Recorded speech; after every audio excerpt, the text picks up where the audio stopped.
Hello, I'd like to tell you one of my favourite stories. There was once a young fisherman who lived with his wife on an island off the coast of Ireland. The young couple had a baby boy, and to be honest with you, you'd think no other family ever had a child before. That young man was so proud of the baby. He took him for walks, he fed him, he changed him, and this was long before young men would do that sort of thing. He'd carry his son down to the sea, holding him in his arms, and he'd say, "When you're big, me and you'll go off fishing together." Oh dear, if his wife ever heard that, she nearly went mad. She said, no son of mine's ever going fishing. It's too dangerous. Don't even be talking like that. The baby would smile trustingly up at his daddy. His mother said it was wind, but the young man knew they had an understanding. When the baby was just a few months old, a knock came to the door. A messenger had come from the village to tell the young woman her father was ill. She had to go and tend him. She said, "I can't go. My father's got the fever. I can't bring the baby to a house with fever." Her husband said, "What are you talking about? Sure, I'm here. The fishing season's almost over. Sure, don't I look after him? Don't I feed him and change him and take him for walks? Listen, you go on. You go on. He'd be quite safe with me." And away she went, with a happy enough heart. And you know, that young man was as good as his word. They spent hours together. He'd sing to the baby, he'd carry him down to the sea, he'd take him for walks, and of course he tended to all his other needs. But after 2 days, there was a knock at the door. Another young fisherman stood there. He said, "Are you coming out? The season's almost over, but it's grand this morning. We'll go out for half an hour maybe." He said, "No, I can't go. I can't go. Sure, I've got the baby. I'm looking after the baby." He said, "Bring the baby with you." No, Mary would go mad. No, I can't bring the baby with me. He's sleeping anyway." "How long will he sleep?" "Oh, probably an hour and a half, 2 hours." "Listen, bring him with you. I have a safe place for him. Bring him with you and sure, he'll sleep through. We'll just go out for half an hour. Come on." And of course, the lure of the sea was such that the young man wrapped his baby son in a blanket, set him in the boat, sleeping soundly, a grand sleeper he was.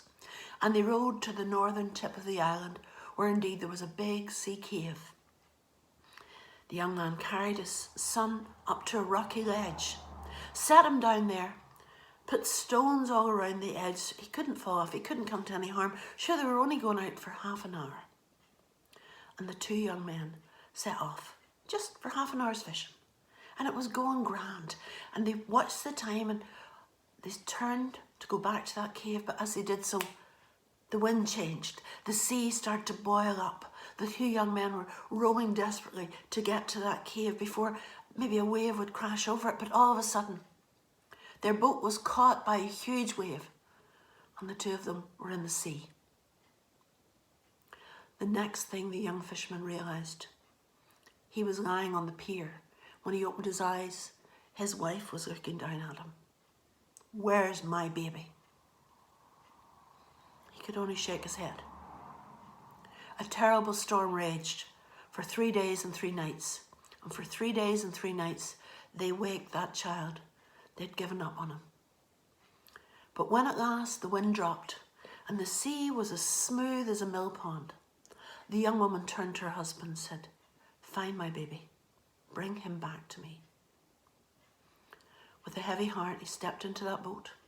He rowed across that perfectly calm sea until he came round to the northern tip of the island. He pulled the boat onto the shore and he stepped inside that cave. There was a movement, his heart lifted, but when he looked, it was only a seal suckling her young.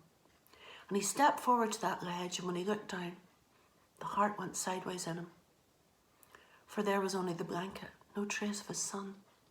And he lifted up that blanket, held it to him. How could he bring this back to his wife? But as he turned to go out of the cave, didn't the seal slip off the rock, leaving behind no seal pup, but the baby with the milk of the seal around his lips? The seal had suckled that child for the length of the storm. He set his son into the boat. They sailed back, and there stood his wife on the pier, tears running down her cheeks. and up into her arms he set a happy, gurgling bundle of joy. And if the wake on the child's loss had lasted 3 days, the party on that child's return lasted a full week. And ever after that, no man on that island ever killed a seal.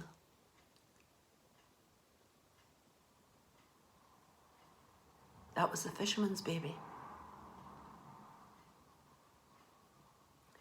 Now, most people who know me know that I love to tell traditional tales. Personal storytelling isn't common in Ireland at all. But there's one story I want to share with you. It's a family story. It's not my story because I wasn't born at that time. But it's a very special story to me. Long before I was born, my father, who was a career soldier, was stationed on what at that time was the northwest frontier of India. Nowadays, it's the border between Pakistan and Afghanistan. My mother accompanied him. She had 3 children, my sister Eva, my brother Billy, my little brother Keith.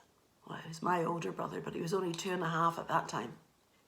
They were there for 2 years, and then they made the long journey by train down to Bombay or Mumbai as we know it now, and set sail to come back to Ireland again. But the date was September 1939, and they were on the Indian Ocean when the Second World War was declared. They were sitting ducks in big white ships. So the ships put into Mombasa in East Africa, where the men set about painting them with camouflage paint, battleship grey. And at that time, the women and the children had picnics on beautiful white sandy beaches with coconut trees. My mother loved that story. She told that a lot. But she realised that danger was all around them. And she was horrified to find out that the life jackets they had for the children, well, they were too big for my little brother Keith and for her friend's baby, who was only about 5 months old.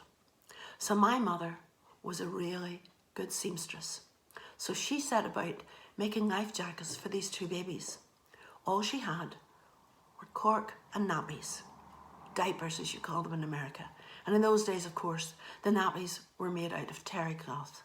So she made these 2 tiny life jackets. And when they went back on the boat, the other family went on a ship called the Yorkshire. Our family went on a ship called the Britannia, and the convoy sailed up through the Suez Canal, out through the Mediterranean, past Gibraltar, round the coast of Spain, and when they were off the coast of France, my brother Bill saw a torpedo shoot through the sea and bang, hit the Yorkshire, quite a distance away from them. The Yorkshire exploded and sank very quickly. Our family ship switched off the engines because the German submarine, the U-boat, was stalking them underneath. And my mother said she stood there in her hat and her gloves, holding the 3 children by the hand and praying. She said, if these children go into the water, they'll never survive. Well, the all clear was made and they made their journey back to Ireland. I wouldn't be here to tell the story if that hadn't happened.